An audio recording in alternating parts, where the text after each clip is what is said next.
Greetings, friends. Welcome to our podcast for the Presbytery of James, Innovate, Ignite, and Inspire. I am Dr. Barbee Watkins, and I serve as your lead presbyter for vision and collaboration. And we have Reverend Leanne Ring, who serves as the presbyter for relational care. This is part 3, so we hope that you've already heard the other 2 podcasts by now. But if not, go back and listen to them because this is good stuff. Reverend Ring is giving us some really, really good information for transformation. And so welcome again. We are so glad you're here. We're just going to dig in. Let's do it. All right. So boundaries. It's a buzzword. Mm-hmm.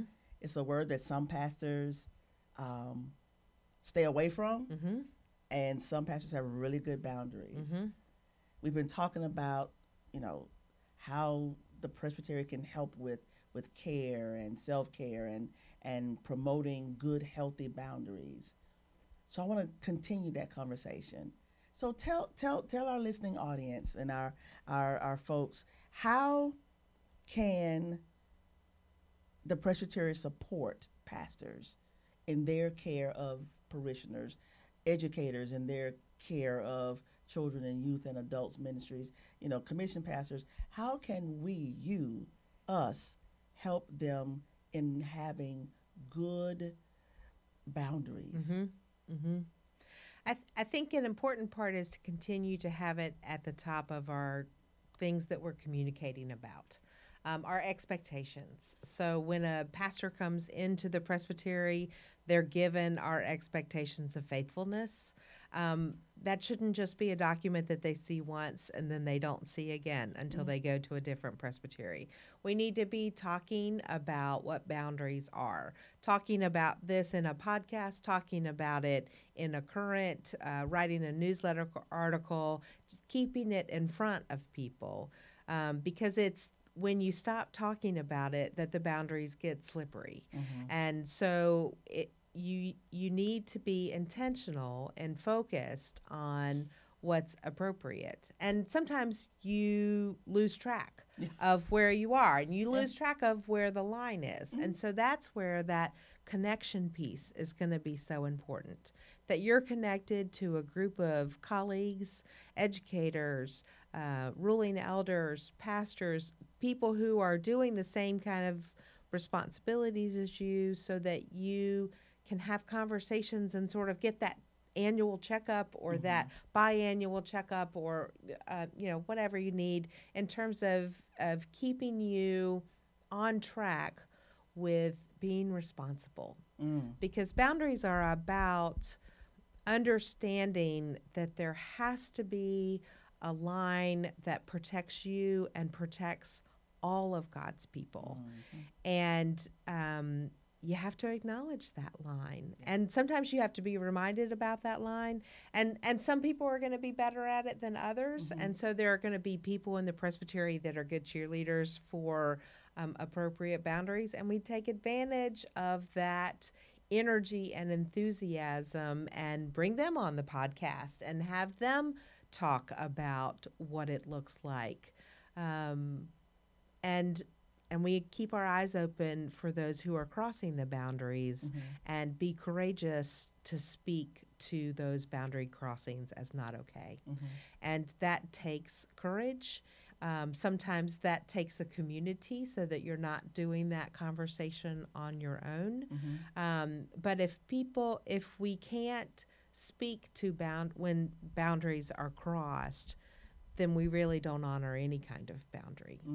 And so honoring that by speaking up and holding people accountable, not in a way that is looking for them to fail at this, but in a way of supporting success in keeping boundaries. Because boundaries can be serious in terms of protecting our children and our vulnerable people in our congregations, and they can be maybe less critical, like taking a day off or taking a vacation and making some space in your schedule for balance in your life. That's a boundary. Yeah. And so there's this whole range of what a good boundary can be for different parts of your life, for your physical and your psychological and your spiritual health.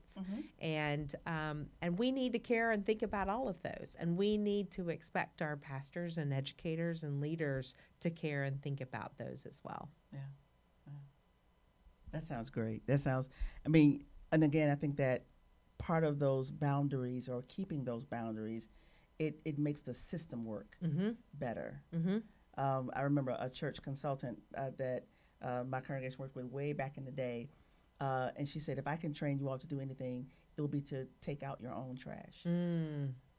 So if you see something, then you don't have to take it to the pastor. You see something, you say something, to that person. And I think that oftentimes what happens is that triangulation that happens. And so that pastor is sitting in that seat and gets triangulated into the system of dysfunction, and it just goes boom. Yep. Yeah. Yep. Yeah. So we're still in a pandemic. Yes. But we're hopefully on the other side of the crisis part, in which every congregation had to do something different. Talk to us a little bit about what something different can look like as a result of the pandemic and all that kind of stuff. Like, sure. What can churches begin to look and see differently now that every pastor has become a TV evangelist?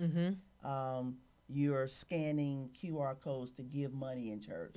Talk to us a little bit about how you envision different being.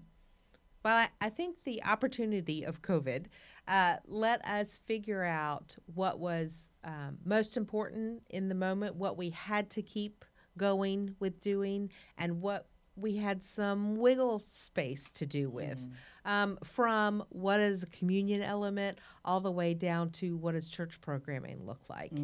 And so I think we've done a lot of learning, but we need to do some reflection on that learning. Don't be so fast. Don't be so fast in trying to go back to where you were 5 years ago. Think about the things that you learned in this time of very different, and spend some time reflecting. And don't do this by yourself. Like, this is not the pastor's job to figure this out. This is the job to do with the whole congregation, maybe the whole region, and certainly within the whole presbytery. Who are we now that we can't even say we're on the other side of COVID. So who are we now in this time of living with COVID? Because I think we're going to be continually living with it.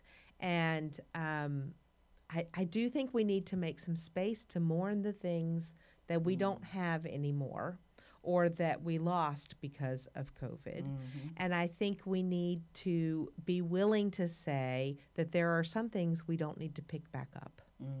There are some programs, there are some traditions, there are some rituals that we don't need to bring back because they make people tired. And if you're looking at the things that you were doing 5 years ago and you think, we've got to get back to that chili bake-off, and nobody wants to do the chili cook-off, then don't do the chili cook-off. Nobody's making you do the chili cook-off, right? I mean, so I think time for reflection, being willing to say, we don't need to pick that up again, and being willing to say, ooh, what could we do now? What can we do now that we know, fill in the blank? And I think in the same way that I want to be listening in this role, I want pastors to be able to be listening to. Listen to your congregation. What are you seeing? If they're tired, we don't need to go back to every night we have something going on in the church. We can look at each other and say, we're tired. Right now we're going to rest. And what does rest look like for a congregation? It doesn't look like you don't have to worship. It does look like what? Fill in the blank. Fill that out for yourself. And this is where I get excited about our continuing education, because there are all kinds of people in this same position all over the denomination who are trying to figure this out. And when you go to a conference, there are great things from the keynote speakers and the workshops. But what I love at the conference most is when I'm sitting across from you and we're waiting for an Uber, and that conversation comes up of, what are you doing about this? Yeah. Oh, this is what I'm doing. And we, oh, wow, we hadn't even considered that. Yeah. So don't be afraid to look at other sources. Mm-hmm. Don't be afraid to look at sources outside of the church. How is how is the YMCA recovering from COVID? How is, how are restaurants recovering from COVID? What good things did we learn? What things can we hold on to? What things can we let go of? I think that's just an important reflective process. Awesome. You used a word that I think that we are sometimes afraid to use, which is grief. Mm-hmm. Grieving what used to be. And we think about grief, we think about, death and dying. But I think there is an element of naming what we are grieving. Mm-hmm. How can we as Presbytery staff maybe help congregations or facilitate or find someone who can facilitate conversations to talk about the grieving of yesteryears? Mm-hmm. I think the church does a disservice when it doesn't talk about death and grief, and we only talk about life and joy and peace, because death and grief are a part of this whole cycle that we are called to live into. So I think the Presbytery, in the same way that we need to talk about boundaries and being responsible, we also talk about the realities of life. And you can't talk about a reality of life without talking about death. So what things can we create at the Presbytery level certainly we can bring in good speakers, but we can also just not be afraid of saying, what are you grieving right now? Yeah. What is breaking your heart right now? And let's not fix that in this moment. It's not to say, well, I'm sorry about that, and let's just move on. Right. And you've named it, and therefore it no longer has power over you, because that's not realistic. But creating space and being courageous of saying, what's breaking your heart right now? And then just waiting. Yeah. And then just listening. And saying, I feel that pain with you. That's a companionship. We're traveling this together, and it's making space for real. And I think when we make space for this with our pastors, that encourages them to make space with their members of their congregations. Yeah. That's good. So I have another question. Okay, so the Presbytery of the James is a geographical location inside of the state of Virginia for us. 98 congregations, hundreds of ministers, both active and retired, people who are in validated calls, people who are chaplains at hospitals, prisons, and in the military. Lot of people. And the Presbytery is all of us. And we serve as staff to this big thing we call the Presbytery of the James. But when you or I or Barbara or someone from the staff sometimes walks into a congregation, there's this almost a wall that goes up because of the perception that the Presbytery is coming in to do something. Have you felt that, experienced that, even when you were beginning as an educator, and even now that you are the bad person now? That's right. When you walk in, and how can we begin to debunk that myth that that Presbytery only wants to, whatever they think, close their church, take over, have authority over them, make them do something. How do we begin to debunk those myths? I think the best thing that the three of us can do is just get out there amongst the people, because we have so much fun together, and it's such a joy to be together that's going to be contagious in our congregations. And when we go in laughing and talking the way we laugh and talk in the office, stop by the office. It's a great place to stop by. But also, as we get out and about and take that joy out, then I think that debunks the idea that we're this serious rule keeping, you're breaking the rules, that's the only reason why we're here kind of idea of us and them. I do think the strategic planning team and the search team who called the three of us had a lot of wisdom when they created the three positions to allow some freedom for all of us to be able to do all of the things. Mm-hmm. Yes, we have specific job titles and roles, but we're all of it together. Mm-hmm. And so when we're walking in, we're providing whatever they need, that's, whoever is in front of us at that moment. It's not like you're not going to offer relational care and I might never have an idea of a vision or a program, right. But that I think we will model something new and exciting for the Presbytery to consider and live into. And I think they will look at us a little bit like, what's going on over there? What are they doing? And then they will want to join in, because it's a great time.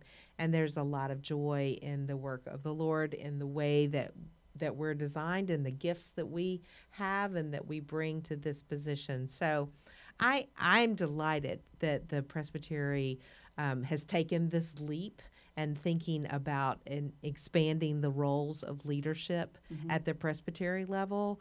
And I think we're just going to keep inviting more and more people to the party, and you're just going to want to join in, because it's a great place to be. Yeah. Awesome. Okay, maybe one last final question. Okay. So the Presbyterian Church USA has a new vision for that's leading and guiding us. It's called Matthew 25. It comes from that place in Scripture that talks about, what you've done to the least of these, you've also done unto me. The Presbytery has promoted it for congregations to get involved in dealing with eradicating poverty and eliminating and dealing with structured racism and talking about church vitality. Do you see that as being a way for us to generate mission and ministry and create congregational vitality in our congregations? I think it's a great way to highlight where we're already vital, and then provide some encouragement to keep doing that work that we're already doing. And I have been doing a lot of preaching in smaller congregations, and I am so excited about the ways that they are living into the vitality of the call to ministry. And I think the more we can share those stories, people want to tell the good news about what is going on in their congregation and in their community, and how excited they are. And if we can offer that kind of opportunity, it's going to be fantastic. Yeah. People are going to want to share that story. And I also think it is our job in the Presbytery to be the one shining the light on those who are hungry and thirsty, so that they're not forgotten. And we just need to keep thinking about not just ourselves. I think we need to focus the part of that Matthew 25 that calls out to the responsibility for us as presbyters is keeping that focus on the least of these, the ones whose voices aren't naturally heard, and creating opportunities, creating energy and enthusiasm about doing that important work of ministry. And I think the the leadership model that we have, and just the way we're already working together, that's going to be an exciting piece of our future in the Presbytery of the James. Yeah. Good stuff. Good stuff.